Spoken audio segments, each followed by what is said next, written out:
yang menzinai ibunya. Anda ingin membuang uang riba dan bertaubat? Salurkan untuk fakir miskin melalui Baitul Mal Rabbani dengan cara transfer ke rekening BNI Syariah 0388.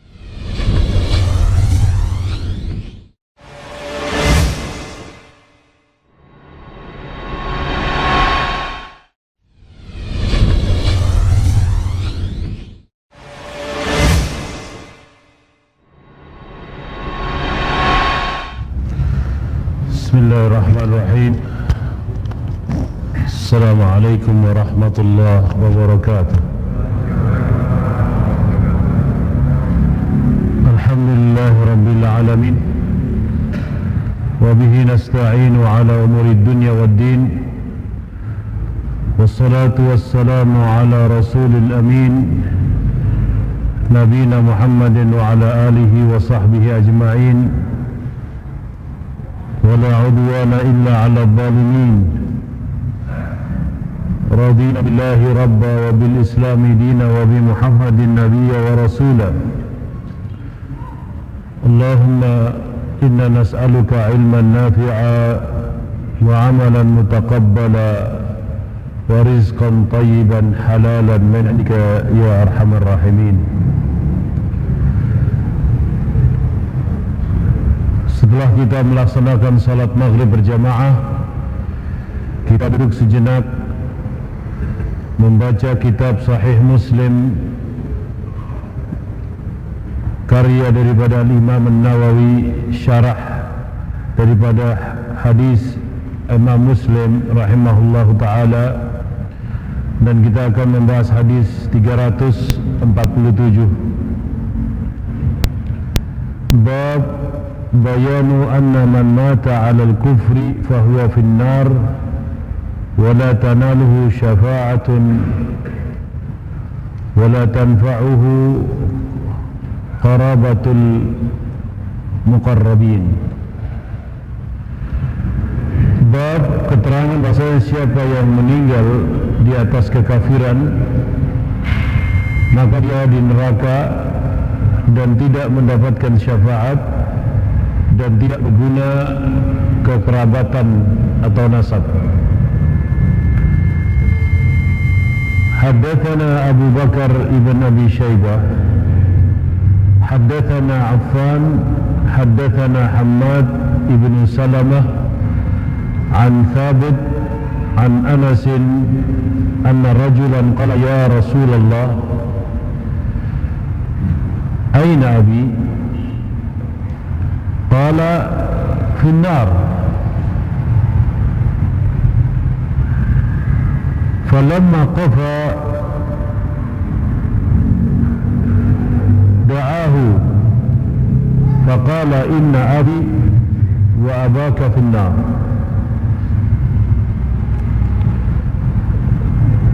حدثنا أبو بكر ابن أبي شيبة. Abu Bakar ibn Abi Shaybah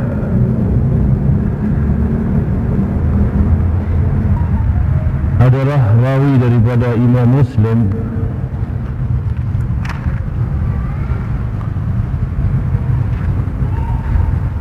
Abu Bakar ibn Abi Shaybah Abdullah ibn Muhammad ibn Abi Shaybah Abu Bakar Al-Abasi.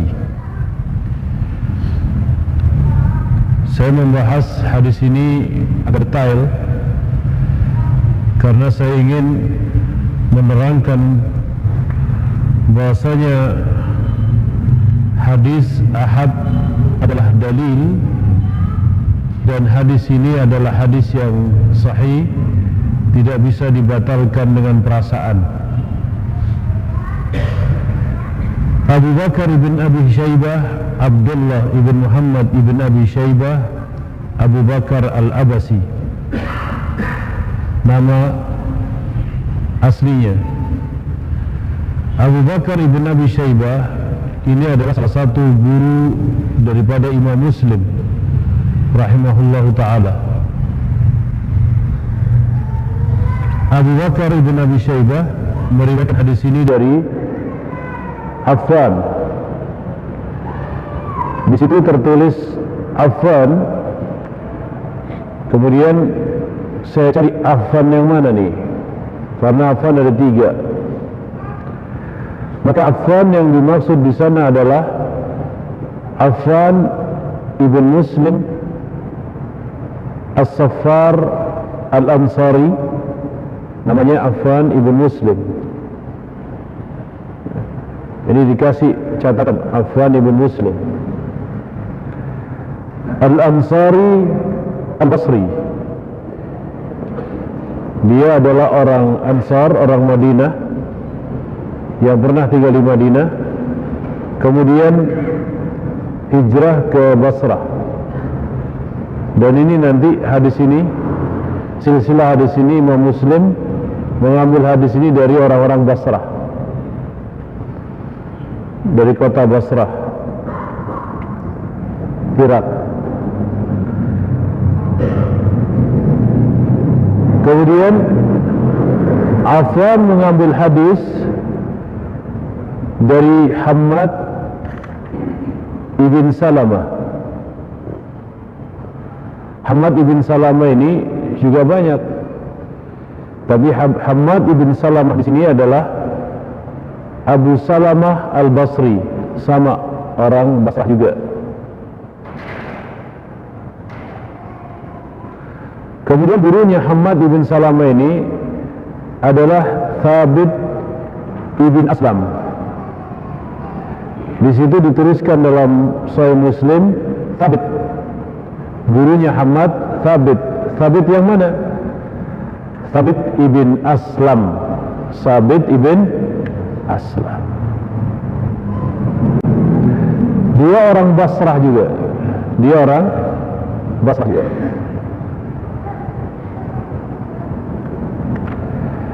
Kemudian Thabit meriwayatkan dari Anas ibn Malik. Anas ibn Malik ini adalah imam, termasuk imamul hadis, imamnya ahlul hadis. Sejak usia 10 tahun, kecil ya, itu menjadi atau mempersembahkan dirinya, menghibahkan dirinya kepada Rasulullah sallallahu alaihi wasallam. Kecil, 10 tahun. Kemudian Anas bin Malik ini meninggal oleh Nabi SAW, artinya pada usia 20 tahun Rasulullah SAW meninggal. Ini yang dinamakan Siwarus Sahabah, sahabat kecil, sahabat junior.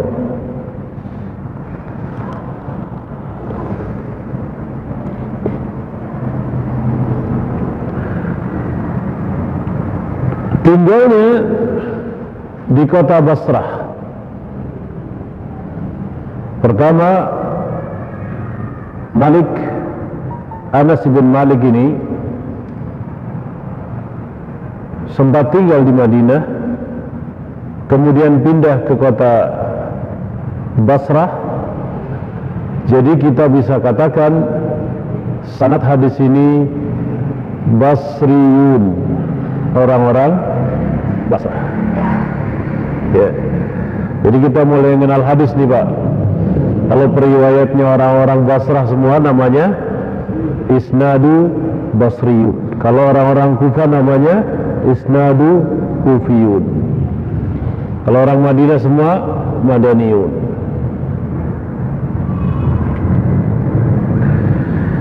Imam Malik, Anas bin Malik ini memiliki koleksi yang banyak dari Nabi SAW tentang ilmu hadis. Maka berkata seorang tabi'ut tabi'in, ketika Imam Malik itu meninggal, itu seolah-olah ilmu itu hilang separuhnya. Ketika tahun 91 Hijriah, Imam Malik itu meninggal dunia, itu sepertinya ilmu hadis itu hilang separuhnya, saking alimnya seorang sigharus sahabat ini. Saudara-saudara yang dirahmati Allah Subhanahu wa taala, saya katakan hadis ini adalah hadis yang bersambung sanadnya dari Nabi sallallahu alaihi wasallam, dari Anas bin Malik, anna rajulan, bahwa saya seorang di sini adalah orang Yahudi, datang kepada Nabi SAW, ya Rasulullah, wahai Rasul, di mana ayahku? Jadi agamanya Yahudi, meninggal di atas agama Yahudi.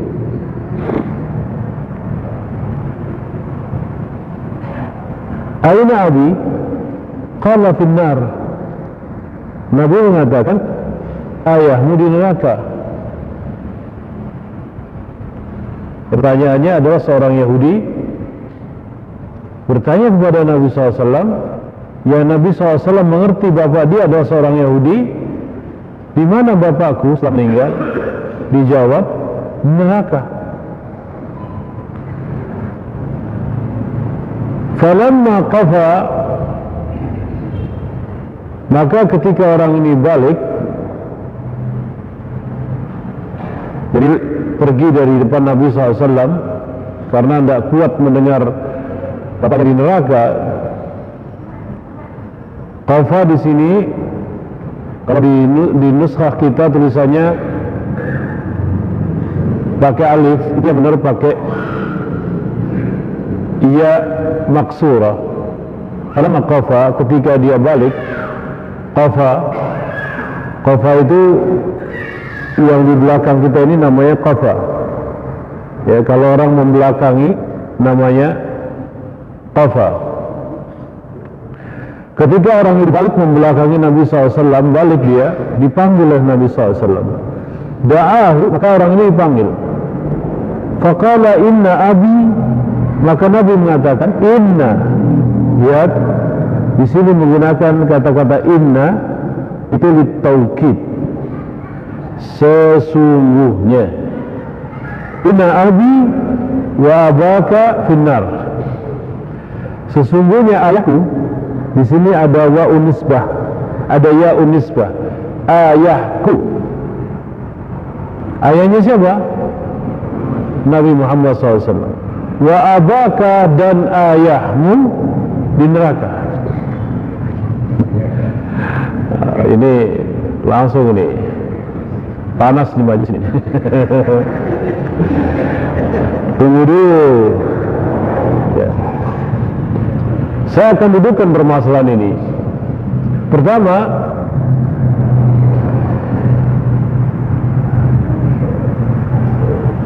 ada orang langsung menghujat pengajian ini. Wah, Ustadz Ali melukai perasaan Nabi karena mengatakan ayahandanya Nabi dengan perasaan. Ya, saudara-saudara kaum muslimin wal muslimat yang rahmati Allah SWT, hadis ini adalah hadis yang sahih, tidak boleh dibatalkan. Kalau kita membatalkan hadis ini,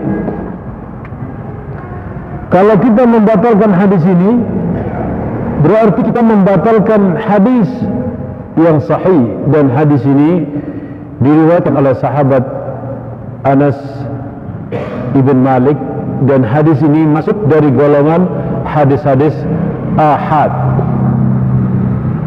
Apa itu hadis ahad? Hadis yang diriwayatkan oleh seorang sahabat Nabi sallallahu alaihi wasallam. Hadis ahad itu, ma'asyiral muslimin, bisa diterima oleh umat Islam sebagai dalil apabila hadis ahad itu adalah hadis yang muttasilus sanad, sanadnya nyambung, tidak putus. biduni illatin, tidak ada penyakitnya. Artinya tidak ada penyakit dalam hadis itu, tidak bisa kita membatalkan hadis ini, karena hadis ini Imam Muslim sendiri mensahihkannya. Bahkan Ibnu Ma'in juga mensahihkan hadis ini.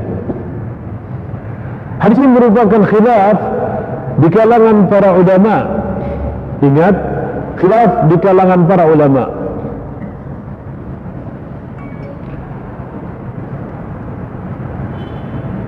Hadis ini seolah-olah bertentangan dengan firman Allah Subhanahu wa taala, yang mana firman Allah Subhanahu wa taala menyatakan,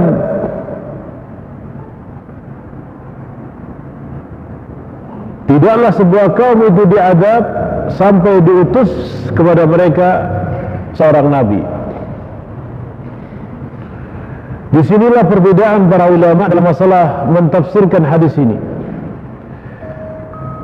Bagaimana yang sahih, yang benar menghadapi masalah ini? Pertama, di sana ada beberapa ulama yang menafsirkan hadis ini, seperti mengikutnya Imam Abu Hanifah, kemudian pengikutnya imam-imam yang lain. Salah satunya yakni sebagian daripada muridnya Imam Syafi'i rahimahullahu taala menafsirkan hadis ini bahwasanya hadis ini tidak mungkin terjadi karena hadis ini melukai perasaan Nabi SAW. Saudara-saudara, kita katakan bahwasanya kita mengatakan hadis ini sahih, itu tidak melukai perasaan Nabi SAW, karena di sini Nabi SAW mengatakan inna, sesungguhnya bapak dia dan bapakku dan bapak dia dekat. Hadis ini memaknakan kepada kita semua bahwasanya orang yang meninggal di atas kekufuran, nah ini maknanya. Apabila seorang berselisih tentang hadis ini, tidak ada gunanya. Pertama, tidak ada gunanya orang yang mempermasalahkan hadis ini berarti menurunkan hadis ini dari kesahihannya.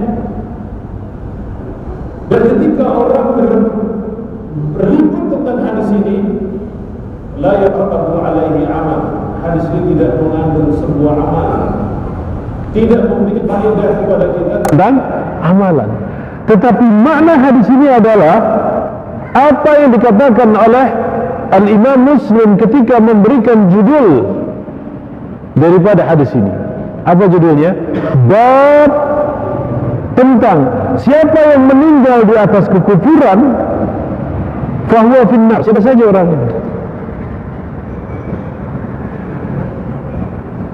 Ketika orang itu menyembah patung berhala, siapa saja orangnya, dan dia belum tobat sebelum ajal menyebutnya finnar, di dalam neraka. Nah, ini hadis ini memberikan peringatan penting ma'asyiral muslimin kepada kita semua. Hati-hati ketika orang itu memegangi agamanya. Oleh karenanya firman Allah Subhanahu wa taala, wala tamutunna illa wa antum muslimun. Ini perintah Allah untuk memegangi keimanan kita. Jangan kalian meninggal kecuali kalian Islam. Artinya iman itu harus ada, melekat dalam diri kita sampai hayat lepas daripada badan kita, sampai ruh kita lepas daripada badan kita. Kemudian apa yang ditafsirkan oleh Imam Muslim tentang hadis ini? Pertama, orang yang meninggal di atas kekufuran, di atas kekafiran, ya, di atas kesyirikan, dia di neraka. Dan di sini pentingnya seorang memelihara husnul khatimah. Ketika dia berada di penghujung hayatnya dan dia adalah orang yang baik, insyaallah dia husnul khatimah. Dan disebutkan dalam hadis yang lainnya ketika Nabi SAW berada di hadapan pamannya, ya ammi, wahai pamanku. Tahu pamannya tidak masuk Islam. Ya ammi, Nabi mengatakan, wahai pamanku, katakan la ilaha illallah, satu kalimat yang akan menyelamatkan kau, satu perkataan yang akan menyelamatkan kau, meskipun kau belum beramal, ucapkan. Dan ini kewajiban manusia di dunia ini, hanya menyampaikan. Allah yang memberikan hidayah. Ini maksud daripada hadis ini. Kita dekat dengan ayah kita. Ayah kita belum beriman. Ajak beriman kepada Allah Subhanahu wa taala, mengucapkan syahadat an la ilaha illallah. Kita dekat dengan ibu kita, belum beriman, ajak beriman pada Allah Subhanahu wa taala. Karena yang menyelamatkan mereka bukan diri kita, bukan karib kerabat, kedekatan nasab, bukan. Maka Imam Muslim melanjutkan judul daripada bab ini, wala tanaluhu syafa'atun wala tanfa'uhu qarabatul muqarrabin. Tidak berguna pertolongan syafaat Nabi kepada orang yang tidak beriman. Jadi yang mendapatkan doanya Nabi, yang mendapatkan pertolongannya Nabi di hari kiamat adalah orang-orang yang beriman. Itu maksudnya. Pembahasan dengan ayahnya Nabi bagaimana? Nabi sallallahu alaihi wasallam ditinggal oleh ayahnya masih kecil. Usia beliau masih kecil. yakni bahkan ketika disebutkan dalam sirah, dalam sejarah Nabi SAW, Nabi SAW ditinggalkan oleh anaknya dalam apa? Dalam usia yang masih kecil. Kemudian ibunya meninggal dunia juga usia beliau masih kecil. Pada waktu itu Nabi sallallahu alaihi wasallam meminta kepada Allah Subhanahu wa taala izin. Meminta apa? Izin untuk memintakan ampun kepada orang tuanya. Maka Allah Subhanahu wa taala menurunkan ayat, wa ma kana lil mu'minin, tidak sepatutnya seorang mukmin memintakan ampun kepada orang-orang musyrik. Kemudian setelah itu Nabi sallallahu alaihi wasallam diizinkan untuk menziarahi kuburan ayahnya, ya, sebagai seorang yang melahirkan beliau sallallahu alaihi wasallam. Sudah perdebatan yang panjang, yang dalam tentang masalah ini, sampai terjadi balas membalas antara fulan dan fulan. Maka kita katakan di sini bahwasanya hadis ini adalah tetap tidak bisa digugurkan. Hadis ini dicoba, ada sebagian orang mencoba untuk mengingkari hadis ini, dan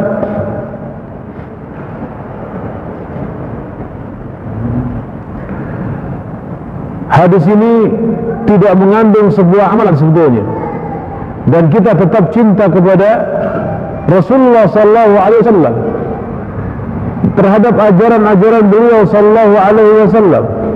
Dan salah satu kecintaan kita kepada beliau sallallahu alaihi wasallam, kita mengatakan hadis ini sahih dan tidak bisa digugurkan.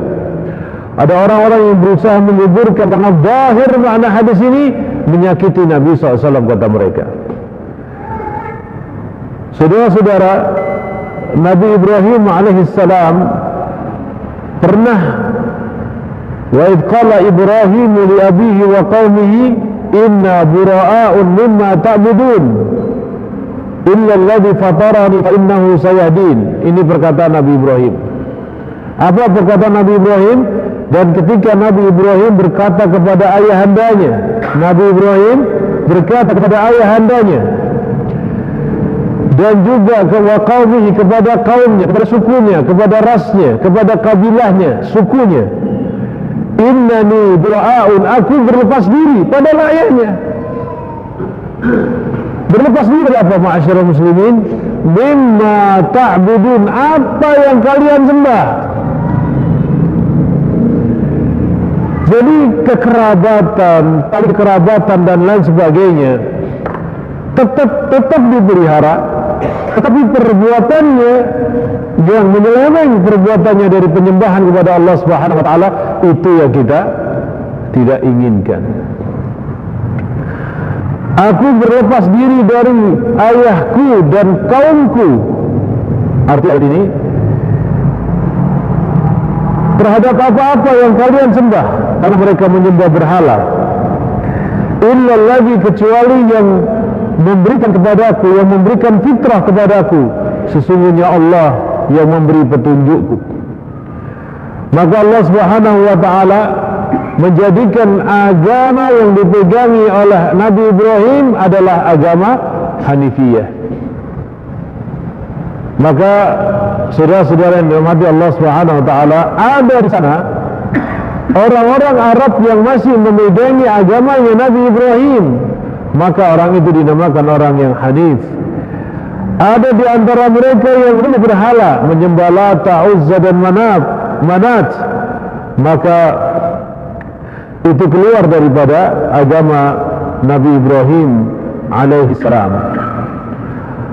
Allah Subhanahu wa taala melarang Nabi sallallahu alaihi wasallam ketika Nabi SAW meminta izin kepada Allah untuk memohonkan ampun kepada orang tuanya, tapi Nabi sallallahu alaihi wasallam diberikan izin untuk menziarahi kuburnya.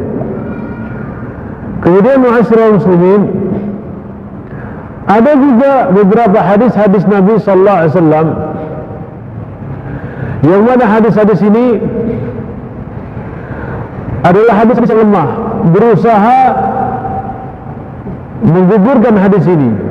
Ada hadis-hadis yang lemah yang berusaha menggugurkan hadis ini, yaitu Allah Subhanahu wa taala menghidupkan kedua orang tuanya Nabi Muhammad sallallahu alaihi wasallam, kemudian beriman sejenak, kemudian diwafatkan kembali oleh Allah Subhanahu wa taala. Tetapi hadis ini adalah hadis yang lemah, yang tidak bisa dijadikan sebagai dalil untuk menggugurkan hadis yang sabit, yang sahih dari Nabi sallallahu alaihi wasallam. Ma'asyiral muslimin wal muslimat rahimanillah wa iyyakum, di sini kita tahu bahwasanya kekerabatan itu tidak berguna. Yang berguna adalah iman. Persaudaraan itu tidak berguna. Yang berguna adalah iman. yakni ketika seorang beriman kepada Allah dan dia memiliki tali kekerabatan, maka luar biasa. Orang-orang ini adalah orang-orang yang terus akan mengikut sampai nanti di hari kiamat di surganya Allah Subhanahu wa taala. Tapi ketika orang itu tidak memiliki hubungan iman kepada kita, beda daripada keyakinan, meskipun itu adalah orang tuanya, meskipun itu adalah kekasihnya, meskipun itu adalah orang dekatnya, maka dia tidak akan bertemu di surga Allah Subhanahu wa taala. Hadis yang berikutnya, bab wa andir ashiratakal aqrabin, bab berilah peringatan kepada saudara-saudaramu yang terdekat. Ini cara berdakwah. Saya coba menggambarkan silsilah hadis ini sampai kepada Nabi SAW. Hadis 348. Haddatsana Qutaibah ibn Sa'id وزهير بن حرب قال حدثنا جرير بن عبد الملك ابن عمير عن موسى ابن طلحة عن أبي هريرة قال لما أنزلت هذه الآية وأنذر عشيرتك الأقربين دعا رسول الله صلى الله عليه وسلم قريشا فاجتمعوا. Hadis ini diriwayatkan oleh Abu Hurairah radhiyallahu taala anhu dan seluruh rawinya adalah rawi yang sahih. Maka hadis ini kita katakan hadis yang sahih. Yang pertama, hadis ini diriwayatkan oleh Abu Hurairah dari Nabi sallallahu alaihi wasallam, kemudian dari Abu Hurairah diturunkan kepada Musa ibn Talha ibn Ubaidillah, dan Talha ibn Ubaidillah ini adalah orang Quraisy. Kemudian Musa ibn Talha ibn Ubaidillah menurunkan hadis ini kepada muridnya Abdul Malik ibn Umair. Abdul Malik ibn Umair juga orang Quraisy yang tadinya di Mekah kemudian pindah ke Kufah. Sama juga Musa ibn Talha ibn Ubaidillah yang tadinya di Mekah pindah ke Kufah. Kemudian Abdul Malik ibn Umair, Abdul Malik ibn Umair ini adalah seorang perawi hadis tapi punya hobinya pacu kuda. Ya, hobinya apa? Pacu kuda. Sehingga dia terkenal dengan sebutan Al-Farasi, si tukang pacu kuda. Ya. Kemudian Abdul Malik punya murid namanya Jarir, ya, Jarir ibn Abdul Hamid. Ya. Ini adalah orang Kufah juga. Kemudian diriwayatkan hadis itu dari dua perawi Muslim yang bernama Qutaibah ibn Sa'ad dan Zuhair ibn Harb al-Basri. Jadi perjalanan hadis ini, para perawi hadis yang tinggal di kota Basrah nyari hadis ini ke Kufah baru dapat hadis ini. Ya Allah, luar biasa ya para ulama dulu. Kalau kita mah tinggal datang, ini hadis ini dari Kufah datang, mereka dari Basrah mereka datang menjemput hadis ini ke kota Basrah, ya, ke kota Basrah. Perjalanan. Sekarang kita tinggal membuka tulisannya. Gampang lah ya. Hadis ini berbunyi, ketika Allah Subhanahu wa taala menurunkan ayat, dan peringatkanlah keluargamu yang terdekat. Nabi langsung memanggil sukunya Quraisy. Ya, Quraisy, karena Quraisy sukunya Nabi SAW. Mereka berkumpul. Fa'amma wa habba. Mereka berkumpul mengelilingi Nabi SAW. Maka Nabi berkata, ya wahai suku Bani Ka'ab ibn Lu'ay, ini keluarga Nabi SAW, angkidu anfusakum, selamatkan diri kalian dari neraka. Ya Bani Murrah ibn Ka'ab, wahai Bani Murrah, suku Murrah dan Ka'ab, ini sukunya Nabi, masih keturunannya Nabi SAW. Angkidu anfusakum minan nar, ya Bani Abi Syams, selamatkan diri kalian dari api neraka. Wahai suku Bani Abi Syams, selamatkan diri kalian dari api neraka. Wahai suku Abdul Manaf, selamatkan diri kalian dari api neraka. Wahai Bani Hashim, selamatkan diri kalian dari neraka. Wahai Bani Abdul Muttalib, nah ini sukunya Nabi yang paling dekat dengan beliau, Abdul Muttalib, selamatkan diri kalian dari api neraka. Setelah itu Nabi SAW memanggil anaknya Fatimah, wahai Fatimah, angkini nafsaki minan nar, selamatkan diri engkau dari api neraka. Anaknya sendiri disuruh menyelamatkan dari api neraka. Jadi saudara-saudara, ketika kita berbicara akhirat, nafsi sendiri-sendiri.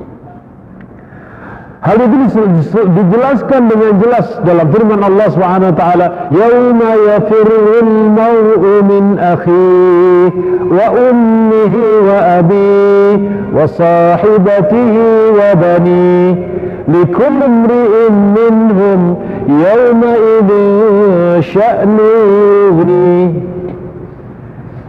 Ini urusan akhirat nafsi-nafsi. Maka kalau cari akhirat nafsi-nafsi,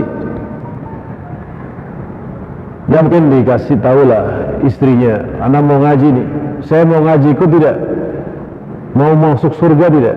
Kalau tidak mau sudah di rumah saja. Ibunya mau ngaji, ngajak bapaknya, mau masuk surga tidak? Kalau tidak mau sudah tinggal. Nafsi, cari keridhaan Allah Subhanahu wa ta'ala.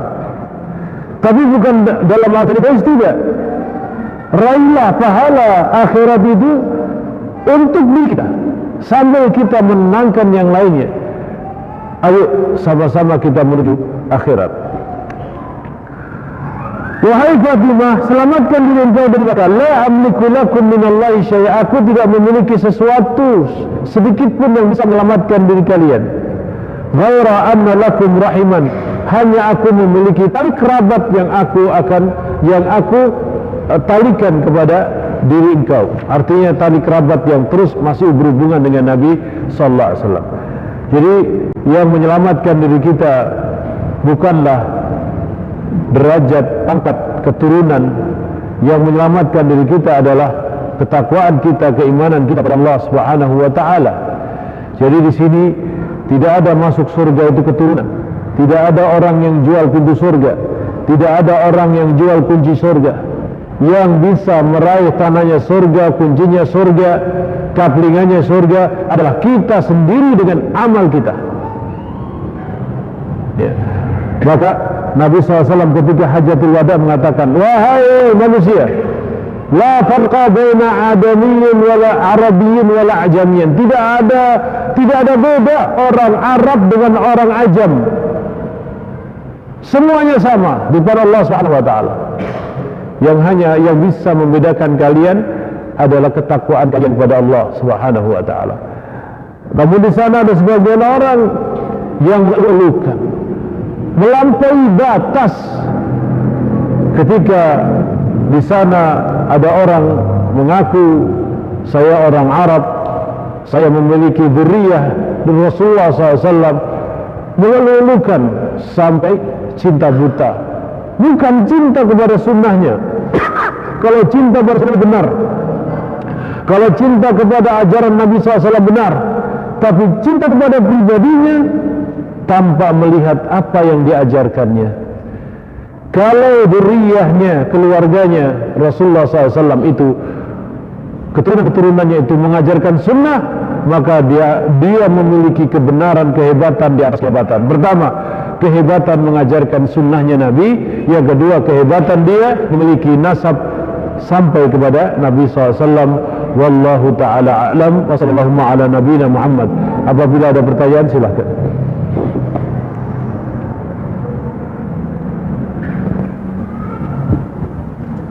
Assalamualaikum warahmatullahi wabarakatuh.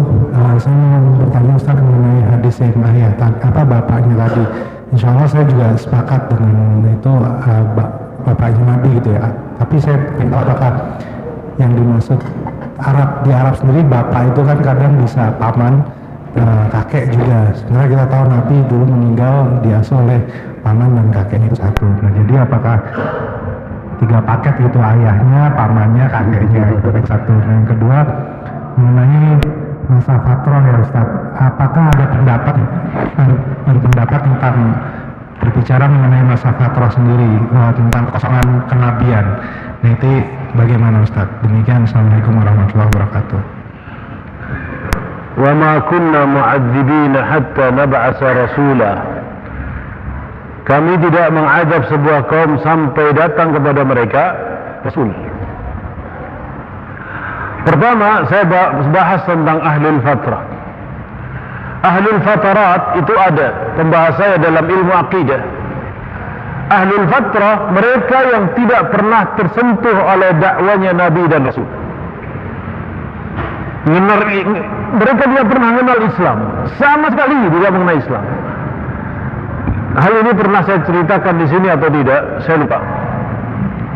Yakni ada suatu tempat terpencil di daerah ini yang tidak pernah tersentuh karena mereka memelihara budaya nenek mereka. Sampai mereka tidak pernah kenal Islam. Islam itu apa? Nah, ini mungkin dikatakan ahlul fatrah. Mereka tinggal jauh dari peradaban, yakni meninggalkan jauh peradaban manusia. Itu dinamakan ahlul fatrah. Ahlul fatrah ini apabila mereka meninggal dunia dan mereka nanti dihisab oleh Allah Subhanahu wa taala, maka ditawarkan Islam kepada mereka. Kalau mereka mau Islam, maka surga. Kalau tidak, neraka.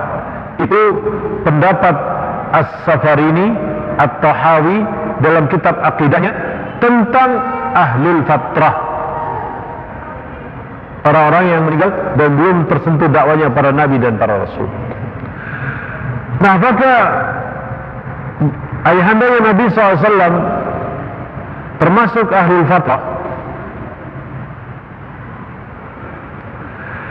Seperti yang saya katakan tadi, ini perbedaan ulama yang sangat dalam sekali.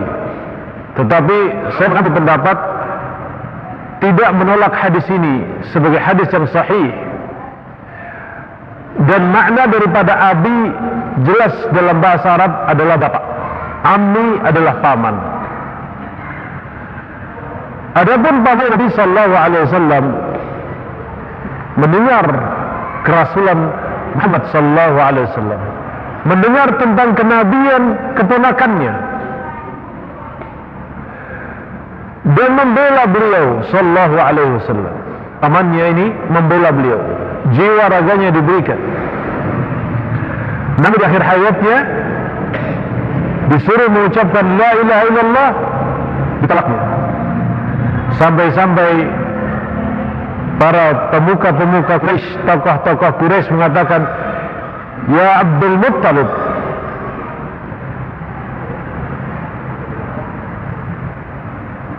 apakah engkau meninggalkan agama nenek moyang engkau?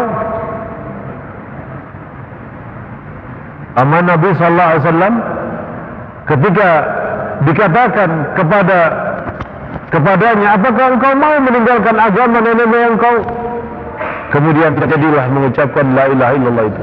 Padahal Nabi mengatakan la ilaha illallah ini kalau ucapkan akan menyelamatkan engkau. Tapi ternyata tidak. Nah, ini yang dinamakan hidayah. Jadi hidayah itu sesuatu yang wajib kita syukuri. Ketika orang mendapatkan hidayah Islam, dipegangi terus hidayah ini, jangan ditinggal. Jangan pernah ditinggal. Di Indonesia ini masih banyak orang Islam, gampanglah sholatnya, nanti aja. Akhirnya apa? Akhirnya dia tinggalkan sholat, selesailah Islamnya dia, karena meninggalkan sholat. Di tanah Jawa ini masih banyak orang Islam, tidak puasa, tidak masalah, masih banyak orang yang meninggalkan saya. Ini namanya orang yang meninggalkan hidayah. Kemudian perkataan bapaknya, apakah Abi itu termasuk paman? Tidak. Maknanya satu. Abi ayahandanya, Ammi adalah pamannya. Karena itu ada dalam riwayat yang lain, ya Ammi, wahai pamanku, ucapkan la ilaha illallah. Iya. Pertanyaan yang lain? Iya, silakan. Assalamualaikum. Ya, sehubungan dengan hadisnya,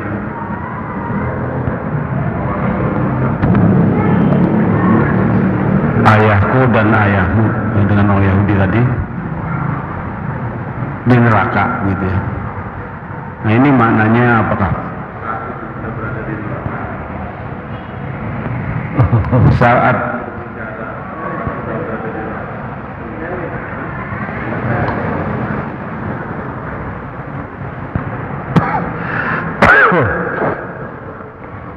ya, kami ulangi, hubungan dengan hadis yang dibahas tadi, di mana Rasulullah ketika datang orang Yahudi mengatakan ayahku dan ayahmu di neraka, kan gitu ya.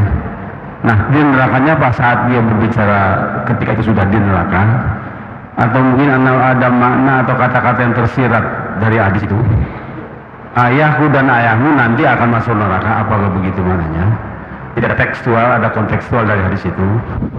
Sebab apa? Kita lihat ayat maupun hadis yang lain banyak menjelaskan bahwa orang nanti akan masuk neraka bahwa setelah hisab, yaumul ba'tsi, yaumul mahsyar, baru nanti Allah tentukan neraka atau surga. Nah, berarti di sini itulah yang sebenarnya, bahwa apakah maksud ucapan Nabi tadi saat beliau bersabda tadi, ayah dan ayahmu orang Yahudi tadi, ya, saya kira maksud Bang. Yang pertama adalah bahwasanya yaumul hisab itu adalah hari pembalasan yang nanti akan didirikan pengadilan Allah Subhanahu wa taala. Pernyataan itu tidak mengharuskan pada hari itu, waktu itu langsung diadab di neraka. Karena pengadilan Allah nanti di hari kiamat akan terjadi. Allah Subhanahu wa taala mengampunkan seorang hamba dan memasukkan surganya, itu kehendak Allah Subhanahu wa taala. Yaghfirullahu may yasha. Allah mengampunkan dosa siapapun yang dikehendaki oleh Allah Subhanahu wa taala. Jadi kita tidak boleh mengilzamkan, menjustifikasi seseorang itu dengan orang itu dengan dia boleh dalam Islam. Yang boleh kita justifikasi orang yang tidak beriman itu di neraka. Tapi kalau kita menentukan person orang itu tidak boleh dalam Islam. Makanya di sini bagusnya buku ini, coba kita lihat pemahaman daripada seorang imam. Beliau menuliskan bab dengan judul Bab Bayanu Man Mata 'alal Kufr. Di sini seorang Imam Nawawi mengatakan bab keterangan siapa yang meninggal. Dia tidak mengambil sampel daripada lafaz hadis ini, teks hadis ini tidak, tapi menerangkan tentang siapa yang meninggal di atas kekafiran, dia berada di neraka. Siapa saja. Jadi dia tidak menyebut nama orang. Di sini Imam Muslim tidak mengatakan bapaknya Nabi di neraka, tidak. Itu hikmahnya para ulama Nawawi.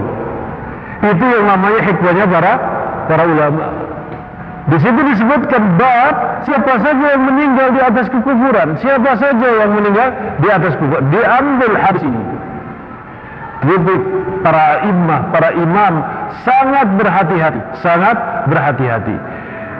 Nah, di sini apa itu Ustaz faedah daripada hadis ini? Faedah dari hadis ini yang di atas judulnya. Bab siapa saja yang mati di atas kekufuran, di atas kekafiran, dia matinya di atas kekafiran, dia di neraka dan tidak mendapatkan syafaat pertolongan dari Allah Subhanahu wa taala, meskipun itu adalah orang-orang yang dekat. Jadi yang diambil daripada pengertian hadis ini oleh Imam Nawawi, meskipun orang itu orang yang dekat dengan kita, kalau dia meninggal di atas kekufuran, maka dia di neraka. Adapun keterangan yang lebih jauh daripada hadis ini yang datang dari para ulama, tidak ada yang menerangkan atau memvonis bapaknya Rasulullah SAW pasti di neraka. Tidak ada pasti di neraka. Nah, ini adalah hukum yang ada pada Islam, bahwasanya seorang itu tidak boleh mengatakan kamu kafir, kamu masuk neraka, menunjuk orangnya, namanya, takutkan nanti balik kepada diri kita. Itu ada larangan yang demikian. Ya Pak Ustaz, kan sekarang orang yang sudah meninggal di dalam barzah semua ya, masih dalam barzah semua. Yang sudah meninggal dunia sekarang ini sampai kiamat ditempatkan oleh Allah di alam barzah. Di alam barzah. Ya, mereka merasakan nikmat dan siksa kubur kan gitu ya. Jadi belum masuk neraka ya Pak Ustaz ya? Belum. Orang-orang yang meninggal saat ini, dia arwah semua orang yang meninggal itu di alam barzah. Allah Subhanahu wa taala mengatakan dalam firman-Nya, "Wa min waraihim barzakhun ila yaumi yub'atsun." Mereka berada di alam barzah sampai datang hari kiamat. Alam barzah ini adalah satu pemisah kehidupan dunia dan kehidupan akhirat. Setelah orang itu dikuburkan, ruhnya berada di alam barzah. Maka tidak ada istilah mayat hidup, mayat bangkit kembali dan lain sebagainya, tidak ada. Karena kehidupan setelah kematian itu tidak ada. Ustaz, ada orang mati suri. Nah, ini belum mati betulan. Orang mati suri adalah orang belum mati betulan. Kalau orang sudah meninggal dunia, maka dia meninggal dunia kecuali yang dikehendaki oleh Allah Subhanahu wa taala tentang kematian tersebut. Ya, berarti yang bahasa ini termasuk kata-kata lana a'maluna walakum a'malukum. Iya. Bukan lakum dinukum waliyadin ya. Iya. Karena kita seagama. Kalau lakum dinukum waliyadin ini bagi orang-orang yang memiliki kekafiran yang nyata yang ada pada kita dan beda agama ya Ustaz ya. Iya. Untuk seagama lana amalukum walakum a'malukum ya. Bukan salah terap Ustaz. Seagama ngomongnya lakum dinukum waliyadin gitu. Ada yang begitu. Kalau seagama lakum dinukum waliyadin ini adalah perkataan seolah-olah menghukumi dia adalah seorang kafir. Lakum dinukum waliyadin, karena berbeda agama berarti berbeda keyakinan, berbeda agama berarti berbeda akidah, berbeda agama berarti berbeda tauhid. Nah, ini yang dikhawatirkan, kalimat orang-orang yang suka mengkafirkan seseorang itu adalah ciri-ciri tanda-tanda orang-orang khawarij ya, yang kemarin kita sudah bahas. Baik Ustaz, terima kasih. Wassalamualaikum warahmatullahi wabarakatuh. Pertanyaan terakhir ada atau berikut? Ya. Insyaallah kita akan teruskan pada kesempatan yang akan datang insyaallah taala. Waktu azan telah lewat beberapa menit. Subhanakallahumma bihamdika asyhadu an la ilaha illa anta astaghfiruka wa atubu ilaik. Assalamualaikum warahmatullahi wabarakatuh. Nabi SAW juga mengatakan ar-riba ithnan aw thalathun wa sab'una baban. Dosa riba itu 70 atau 72 atau 73 pintu dosa riba itu. Adnaha, yang paling rendah, misal ayyangkihar rajulu ummah, seperti seorang yang menzinai ibunya.